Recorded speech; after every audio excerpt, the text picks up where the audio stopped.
میری ساس سارا سال مجھے گھر کا کوئی کام کرنے نہیں دیتی تھی، لیکن جیسے ہی میری اولاد ہونے والی ہوتی اس دن وہ مجھ سے پورے خاندان کے کپڑے دھلواتی اور کہتی کہ اس طرح اولاد صحت مند ہوگی، لیکن ہر دفعہ اس دن میرا حمل ضائع ہو جاتا۔ میں بڑی پریشان تھی اور مجھے لگتا تھا کہ ساس جان بوجھ کر میری اولاد نہیں ہونے دیتی۔ اس دفعہ میرے دن قریب آئے تو میں مائکے چلی گئی، جہاں میری امی نے میرا بہت خیال رکھا، اور پھر جب ڈیلیوری ہوئی تو میری اولاد دیکھ کر امی کی بھی چیخ نکل گئی، کیونکہ وہ تو میرا نام زینیہ ہے، میرا تعلق کراچی سے ہے۔ ہم 5 بہن بھائی ہیں۔ میرے والد کی کپڑے کی دکان ہے۔ میرے 2 بھائی ان کے ساتھ دکان پہ بیٹھتے، ایک بھائی بہنوں سے چھوٹا ہے۔ ہم دونوں بہنوں نے میٹرک کیا۔ ہمارے خاندان میں لڑکیوں کو زیادہ تعلیم نہیں دلوائی جاتی۔ میری بہن اور میں اچھی سہیلیاں بھی تھی، ایک دوسرے سے ہر بات شیئر کرتی۔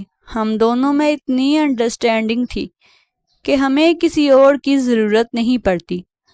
ابا کی آج طبیعت ٹھیک نہیں تھی، وہ جلدی گھر آ گئے تھے۔ موسم بھی خراب تھا۔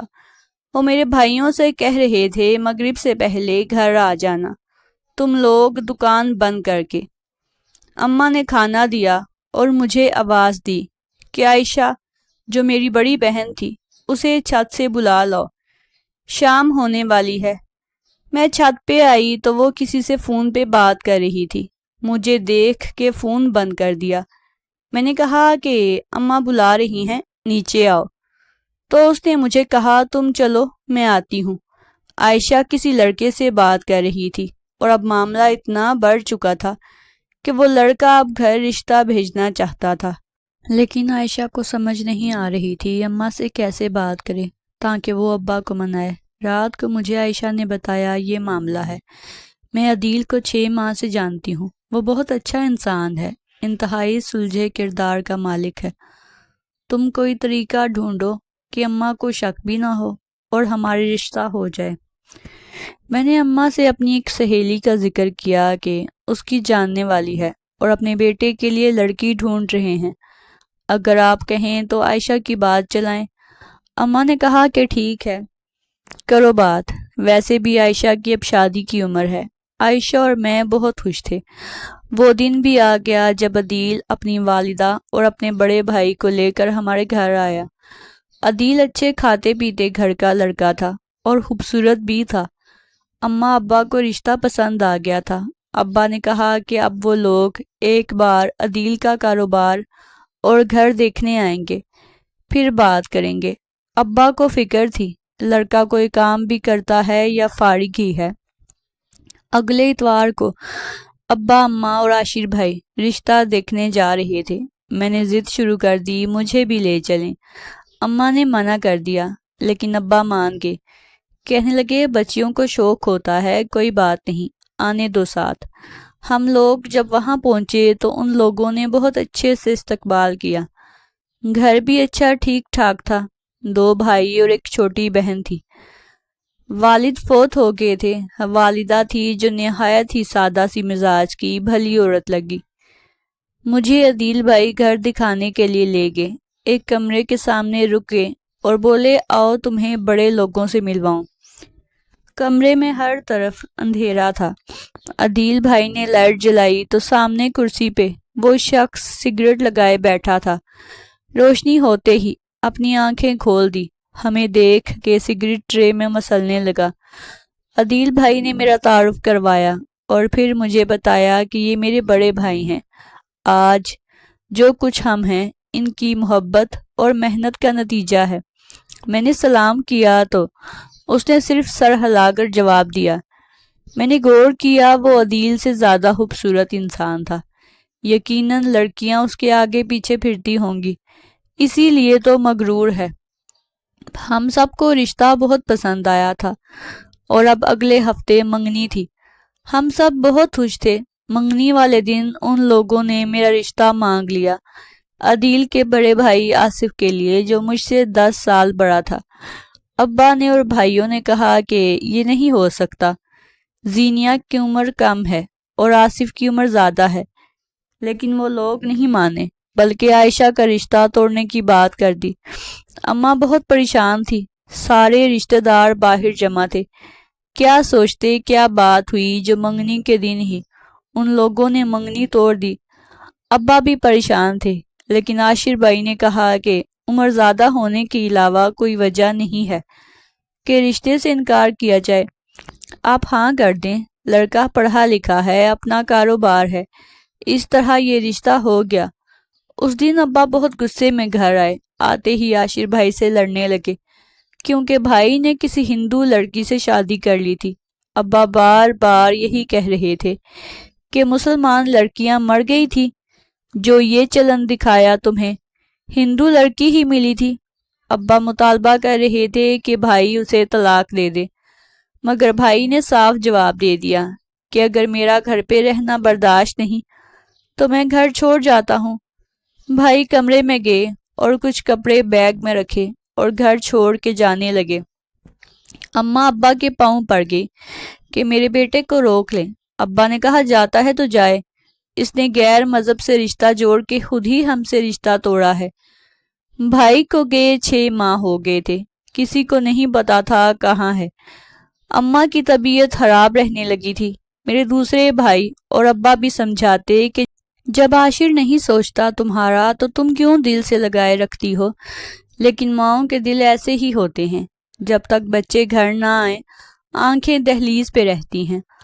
اس دن کچھ گھر کا سامان لینا تھا، میں اور اماں چھوٹے بھائی کے ساتھ بازار گئے۔ جیسے ہی ہم سٹور سے باہر آئے، ہمیں عاشر بھائی کسی لڑکی کے ساتھ سامنے ایک دکان پہ نظر آئے۔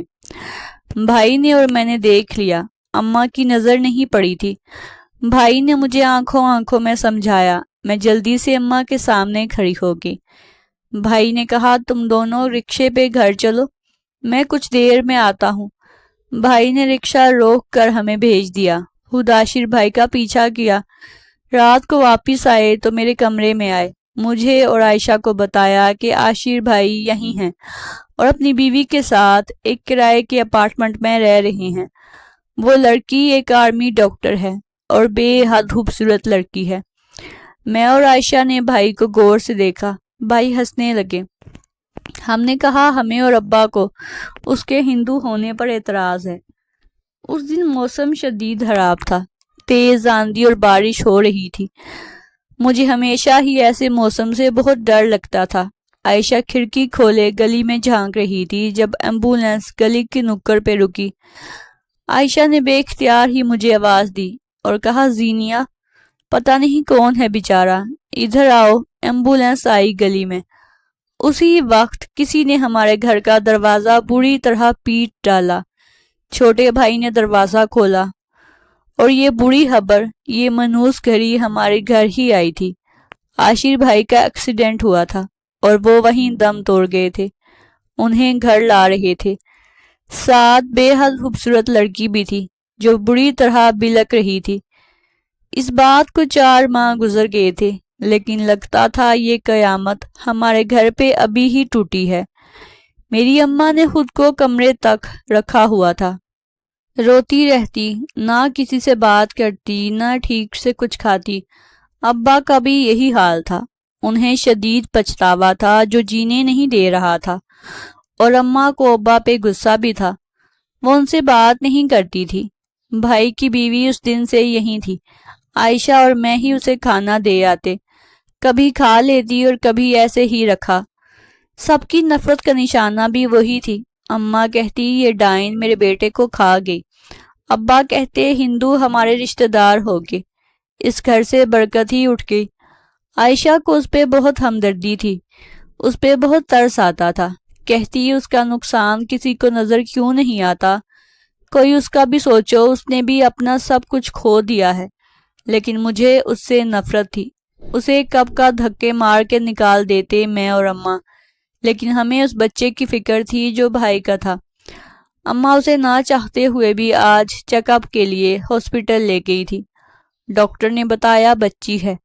اماں نے گھر آتے ہی سنانا شروع کر دیا کہ منحوس ماری کے ہاں بچی ہی ہونی تھی۔ وہ سارا دن کام کرتی، لیکن اسے کھانا پکانے اور کچن میں آنے کی اجازت نہیں تھی۔ اس کے برتن بھی الگ تھے۔ اماں نے مجھے اور عائشہ کو صاف منع کر دیا تھا کہ کسی کام کو ہاتھ نہیں لگانا، اسے کام کرنے دو، صرف کھانا خود پکایا کرو۔ اس دن اس نے سب کے کپڑے دھوئے، چھت پہ پھیلانے لگی، واپسی پہ پاؤں پھسلا اور وہ سیڑھیوں سے گر گئی۔ عائشہ ماموں کے گھر گئی تھی، میں اپنے کمرے میں تھی، بھائی اور ابا دکان پہ تھے۔ اماں سامنے بیٹھی تھی، چارپائی پہ سبزی کاٹ رہی تھی۔ وہ درد سے چیختی رہی لیکن اماں نے دھیان نہیں دیا۔ میں کمرے سے باہر آئی، اماں سے کہا اماں اسے ہاسپٹل لے چلیں۔ اماں نے مجھے کمرے میں بھیج دیا۔ پہلے اس کی درد سے چیخنے کی آوازیں آتی رہیں، پھر آواز آنا بند ہو گئی۔ وہ شاید مر گئی تھی یا بے ہوش ہو گئی تھی۔ اسی وقت بھائی گھر میں داخل ہوئے، سب دیکھا۔ اسی وقت رکشہ بلوایا اور بھابھی کو ہاسپٹل لے کے۔ شام کو پتہ چلا اس نے مردہ بچی کو جنم دیا۔ گرنے کی وجہ سے بچے کو نقصان پہنچا تھا۔ بھابھی نے سب سے بول چال بند کر رکھی تھی۔ پھر ایک دن اچانک ایک گاڑی آئی اور وہ آخری بار ہمارے کمرے میں آئی۔ اس نے کہا تم لوگوں کو عاشر سے محبت تھی ہی نہیں، اگر ہوتی تو مجھے عزیز رکھتے، میرے ساتھ یہ سب نہ کرتے، میں تو اس کے نام پہ ساری زندگی اپنی بچی کے سہارے گزار دیتی، لیکن تم لوگوں نے میرا آخری سہارا بھی چھین لیا۔ اماں کے پاس گئی اور کہا میری بد دعا ہے، جس تکلیف سے میں گزری کسی دن تمہاری بیٹیاں بھی گزریں گی، انہیں ماں بننا نصیب ہی نہ ہو۔ منوز اس گھر میں آتے ہی عائشہ نے خود کو مجھ سے دور کر لیا تھا۔ وہ اپنا کام کرتی، اپنا اور اپنے شوہر کا، اور کمرے میں گھس جاتی۔ باقی سارے گھر کی ذمہ داری مجھ پہ ڈال دی۔ وہ لوگ کھانا بھی اپنے کمرے میں کھاتے اور اکثر سیر پہ نکل جاتے۔ میں اور میری ساس منہ دیکھتے رہ جاتے۔ ساس مجھ سے سارا دن کام کرواتی، ایک میڈ تھی، اسے بھی فارغ کر دیا، یہ کہہ کے کہ ہم دو لوگ، ہمارا کام ہی کتنا ہے۔ آصف مجھ سے بات نہیں کرتا تھا، صرف اپنی ضرورت کے وقت اسے میں یاد آتی۔ مجھے سمجھ نہیں آ رہی تھی اس شادی کا مقصد کیا تھا۔ انہی دنوں میں امید سے تھی، مجھے آرام کی ضرورت تھی، لیکن میری ساس کہتی کام زیادہ کرنے سے بچے صحت مند ہوتے ہیں، جو عورتیں بستر پر پڑی رہتی ہیں ان کے بچے مریل سے ہوتے ہیں۔ میں سارا دن کام کرتی رہتی، اگر کسی سے گلہ کرتی تو یہی سننے کو ملتا، تم بڑی بہو ہو، سب تمہیں ہی دیکھنا ہے۔ عدیل عائشہ کا بہت خیال رکھتا، اسے کھانے پہ باہر لے جاتا، کبھی اسے شاپنگ پہ لے جاتا، کبھی اس کے لیے گجرے لاتا۔ میں سب دیکھتی اور دل ہی دل میں سوچتی ایسا کیا ہے عائشہ میں جو عدیل اس کا دیوانہ ہوا ہے، اور آصف میری طرف دیکھتا بھی نہ۔ اگر میں گلہ کرتی تو کہتا میچورٹی نہیں ہے تمہاری سوچ میں، منفی سوچیں ہیں تمہارے ذہن میں، تمہیں مثبت سوچنا چاہیے۔ ان کی عمر ہے ان چونچلوں کی، میری عمر نہیں رہی۔ اس دن میں نے سارا کام ختم کیا، مجھے اپنی کمر میں درد محسوس ہو رہا تھا۔ میں کمرے میں آ گئی، اسی وقت میری ساس کمرے میں آئی اور کہا کہ اس کے بھائی اور بھاوج آئے ہیں، کچھ اچھا سا بنا لوں۔ میں نے کہا آج عائشہ سے کہہ لیں، میری طبیعت ٹھیک نہیں ہے۔ انہوں نے اسی وقت آصف کو کال کی اور آصف نے مجھے فون کیا اور کہا اپنا دماغ ٹھکانے پر لے آؤ، نہیں تو مجھے ٹھکانے لگانا آتا ہے۔ اگر اماں کو دوبارہ شکایت ہوئی تو تم مجھے اس گھر میں نظر نہیں آنا۔ میں رونے لگی۔ سارا دن کام کرنے اور ان ماں بیٹے کی خدمت کے بعد مجھے کبھی شاباش نہیں ملی تھی۔ اس دن مجھے پتا چلا کہ آصف پہلے سے شادی شدہ تھا، اس کی بیوی اسے چھوڑ گئی تھی۔ میں نے آصف کا گریبان پکڑ لیا۔ اتنا بڑا دھوکہ کیا تھا میرے ساتھ، پہلے سے شادی شدہ مرد کے ساتھ باندھ دیا گیا تھا، اور اس نے بھی مجھے نہیں بتایا تھا۔ مجھے پتا نہیں چلتا، وہ تو آج آئے ہوئے مہمانوں کی باتیں سن لی تھی میں نے، جو کہہ رہے تھے اب اس بہو کا خیال رکھنا کہیں یہ بھی چھوڑ نہ جائے آصف کو۔ میرا گریبان پکڑنا آصف کی غیرت میں تھپڑ تھا، اس نے وہی تھپڑ مجھے مار کر اپنی انا کو تسکین پہنچائی۔ تھپڑ اس زور سے مارا کہ میں گری اور پاس پڑے ٹیبل کے ساتھ ٹکرا گئی۔ میرے ماتھے سے خون بہہ رہا تھا، شدید ٹینشن کی وجہ سے بی پی اس قدر ہائی تھا کہ مجھے جب ہوش آیا میں ہاسپٹل میں تھی اور میرے ماتھے پہ پٹی تھی۔ نرس نے بتایا کہ آپ کا مس کیریج ہو گیا۔ میرے آنسو نہیں رک رہے تھے۔ سوچا تھا شاید بچے کے بعد آصف کا اور اس کی ماں کا رویہ میرے ساتھ ٹھیک ہو جائے گا، لیکن یہ امید بھی نہیں رہی تھی۔ مجھے گھر کھانے کو دوڑتا تھا۔ عائشہ کھانا دے جاتی، باقی کسی کام کو ہاتھ نہ لگاتی۔ مجھے سمجھ نہیں آتی تھی وہ بدل کیوں گئی تھی۔ اماں ابا کو پتہ چلا، وہ بھی پوچھنے آئے۔ میں انہیں عائشہ کی ساری حرکتیں بتائیں، کیسے وہ مجھے ذلیل کرتی ہے۔ بڑی بہن ہونے کا کوئی فرض نہیں نبھایا اس نے۔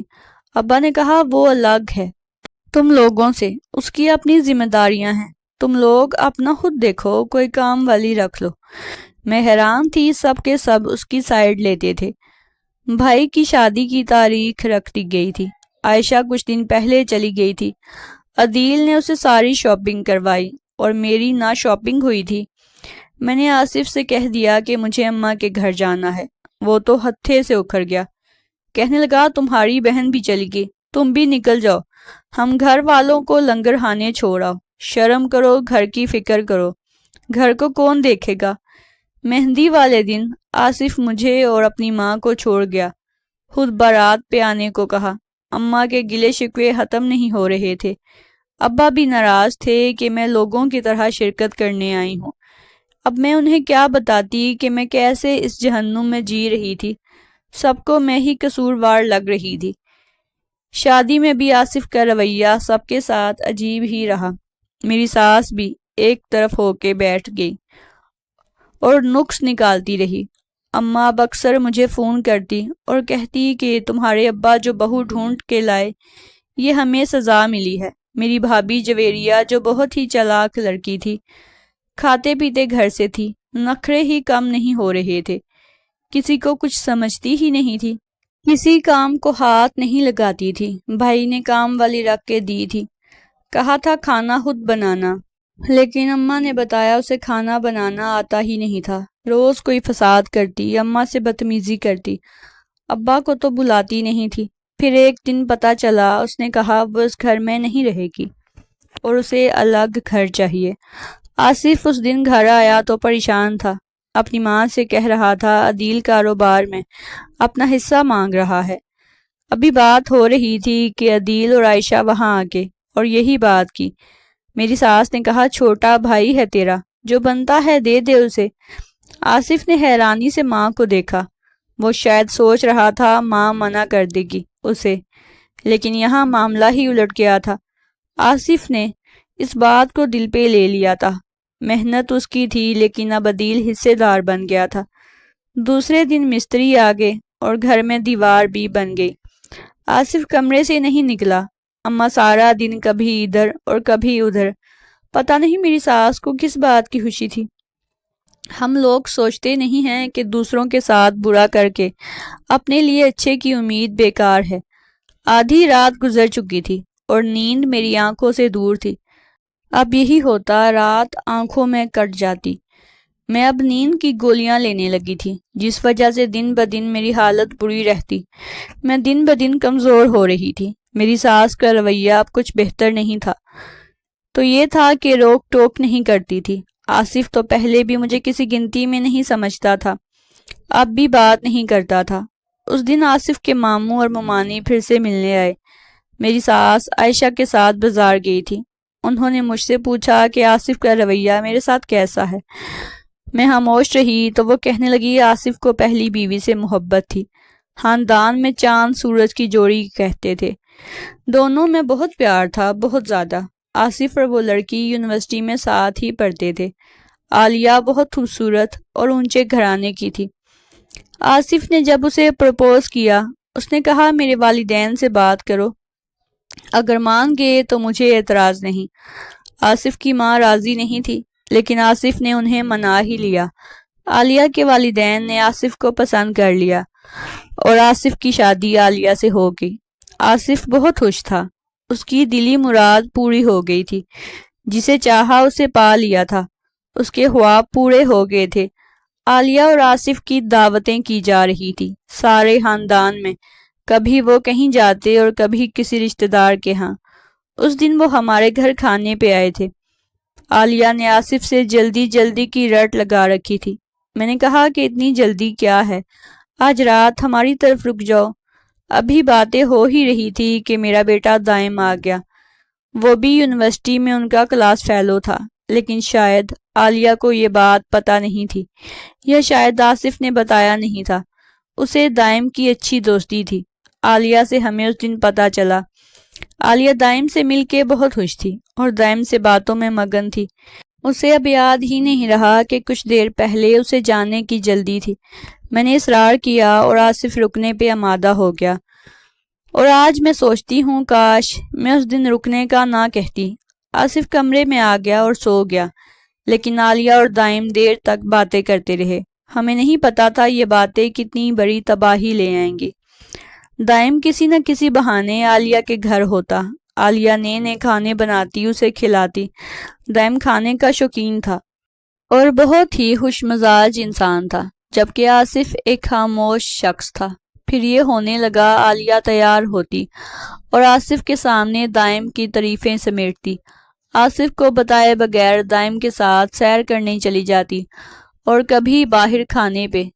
جب آصف نے روک ٹوک کی تو عالیہ کو آصف ایک محدود سوچ کا مالک لگا، جسے دائم کی پرسنالٹی سے حسد ہے۔ اس دن آصف اسلام آباد گیا ہوا تھا اور 2 دن بعد واپسی تھی۔ عالیہ کی کال آئی دائم کے نمبر پہ کہ اس کو اکیلے گھر میں ڈر لگ رہا ہے۔ آصف کی ماں اور عدیل کسی فوتکی پہ گئے ہوئے ہیں، پتہ نہیں کب واپسی ہو۔ موسم بھی خراب ہے۔ دائم عالیہ کے ہاں چلا گیا۔ بارش بہت تیز تھی۔ دائم بری طرح بھیگ چکا تھا۔ جب دائم پہنچا، عالیہ نے اسے آصف کے کپڑے دے دیے کہ چینج کر لو۔ وہ دونوں لاؤنج میں بیٹھے باتیں کر رہے تھے جب عدیل اور اس کی والدہ آگے۔ عدیل دائم سے جھگڑنے لگا کہ ہماری غیر موجودگی میں تم یہاں کیوں ہو۔ دونوں نے ایک دوسرے کو مارنا شروع کر دیا اور بات بڑھ گئی۔ بات سارے خاندان میں پھیل گئی کہ آصف کی بیوی دائم سے چھپ چھپ کے ملتی ہے۔ آصف واپس آیا تو عالیہ نے اسے عدیل کی گھٹیا حرکت کا بتایا، تو وہ کہنے لگا گھٹیا کون ہے، بہتر ہے اپنے گربان میں جھانکو، اور وہ گھر سے چلا گیا۔ اسے عدیل سب بتا چکا تھا۔ عالیہ اور آصف میں اب اکثر جھگڑے ہونے لگے تھے۔ انہی دنوں مجھے پتا چلا میں پھر سے ماں بننے والی ہوں۔ میں بے حد خوش تھی۔ آصف کو بتایا تو اس کے چہرے کا رنگ اڑ گیا۔ میں حیران تھی، اسے خوشی نہیں ہوتی تھی۔ میری ساس جو پہلے سے کچھ بہتر تھی، روک ٹوک نہیں کرتی تھی، اس کا رویہ بھی پھر سے بدل گیا۔ اب پھر سے مجھے ٹکنے نہ دیتی۔ جیسے ہی میں کام ختم کر کے بیٹھتی، پھر سے کوئی کام انہیں یاد آ جاتا۔ سارا دن مجھے کسی نہ کسی کام میں الجھائے رکھتی، جبکہ ڈاکٹر نے مجھے ریسٹ کرنے کا کہا تھا۔ میں چھت پہ لیٹی تھی جب عائشہ آ گئی اور کہنے لگی اگر اپنی اور اپنے بچے کی زندگی چاہتی ہو تو اماں کی طرف چلی جاؤ، تمہاری ساس اور تمہارا شوہر بچہ نہیں چاہتے۔ میں بہت حیران تھی اور رو رو کر میری آنکھیں سوج چکی تھی۔ اگلے دن ناشتہ بنایا، برتن دھوئے، سارے گھر کی جھاڑ پوچھ کی۔ ابھی لیٹی تھی کہ میری ساس نے کہا کپڑے دھو لو۔ میں نے کہا شام میں مشین لگاؤں گی۔ کہنے لگی ابھی دھو، شام کو کچھ مہمان آ رہے ہیں۔ میں کپڑے دھو رہی تھی اور وہ سارے پردے، بیڈ شیٹ اور کچھ دھلے ہوئے کپڑے بھی، یہ کہہ کر دھونے کا کہنے لگی کہ تم نے جان چھڑوائی ہے، اچھے سے دھوئے نہیں، دوبارہ دھو۔ اس دن چھت پہ اتنے چکر لگے، مجھے چکر آ رہے تھے، میری ٹانگیں جواب دے رہی تھی۔ اس رات مجھے نیند نہیں آ رہی تھی۔ ساری رات آسمان کو تکتے گزر گئی۔ صبح ہوتے ہی میں نے اماں سے کہا مجھے لے جائیں۔ اگلے دن اماں مجھے لینے آ گئی اور میں نے آصف کو اور اپنی ساس کو بتائے بغیر ہی مائکے آ گئی۔ آصف نے مجھے بہت سنائی، مجھے کہا جیسے گئی ہو ویسے واپس آ جاؤ۔ میں نے انکار کر دیا۔ اس رات میری طبیعت اچانک خراب ہو گئی۔ میں پچھلے 3 ماہ سے اماں کے گھر تھی۔ اس دوران آصف نے رابطہ نہیں کیا تھا۔ جب مجھے ہوش آیا تو میں ہاسپٹل میں تھی۔ اماں پاس بیٹھی تھی۔ میں نے ہوش میں آتے ہی اپنے بچے کا پوچھا۔ اماں نے کہا اسے تو انہوں نے بھی نہیں دیکھا، تمہاری فکر میں اسے بھول گئی میں، تمہاری حالت بہت خراب تھی۔ جب ہم نے بچے کو دیکھا تو ہم ماں بیٹی کی چیخ نکل گئی کیونکہ بچہ عجیب سا تھا، اس کا سر جسم کی نسبت بہت چھوٹا سا تھا اور ڈاکٹر پر امید نہیں تھے کہ وہ بچے گا۔ مجھے گھر لے آئے تھے، بچہ ہاسپٹل میں ہی تھا۔ جب آصف کی مامی مجھے ملنے آئیں، انہوں نے بتایا عالیہ کو ڈاکٹر نے بتا دیا تھا کہ آصف کے بچے اب نارمل ہوں گے، اسی لیے وہ اسے چھوڑ گئی تھی، اور تمہاری ساس اس لیے چاہتی تھی کہ تم ماں نہ بنو تاکہ آصف کی زندگی کا یہ راز نہ کھل جائے۔ آج 2 سال گزر گئے، آصف نے مجھے طلاق دے دی۔ عائشہ ماں نہیں بن سکی، لیکن عدیل نے عائشہ کو اس کا قصوروار کبھی نہیں سمجھا۔ وہ دونوں ہنسی خوشی زندگی گزار رہے ہیں۔ میں آج سوچتی ہوں تو لگتا ہے مجھے عاشر بھائی کی بیوی کی بد دعاؤں نے ماں نہیں بننے دیا، میری زندگی برباد ہو گئی۔ لیکن آصف کو کس کی بد دعا لگی؟ اکثر ہمیں کسی کی بد دعائیں لے ڈوبتی ہیں، اور کبھی خود ہم اپنے ہاتھوں سے زندگی اجاڑ لیتے ہیں۔ اگر عاشر بھائی کے جانے کے بعد ان کی بیوی اور بچی کو ہم لوگ دل سے قبول کرتے تو آج ان کا نام لینے والا کوئی ہوتا۔ ہمیں جن سے محبت ہو ان کی خاطر ان سے جڑے رشتوں سے محبت کیوں نہیں کر سکتے؟ ناظرین، اگر آپ کو ہماری کہانی اچھی لگی ہے تو ہماری ویڈیو کو زیادہ سے زیادہ لائک کر دیں، شیئر کر دیں اور ہمارے چینل کو سبسکرائب کر دیں تاکہ آپ کو ہماری ہر ویڈیو کا نوٹیفیکیشن مل سکے۔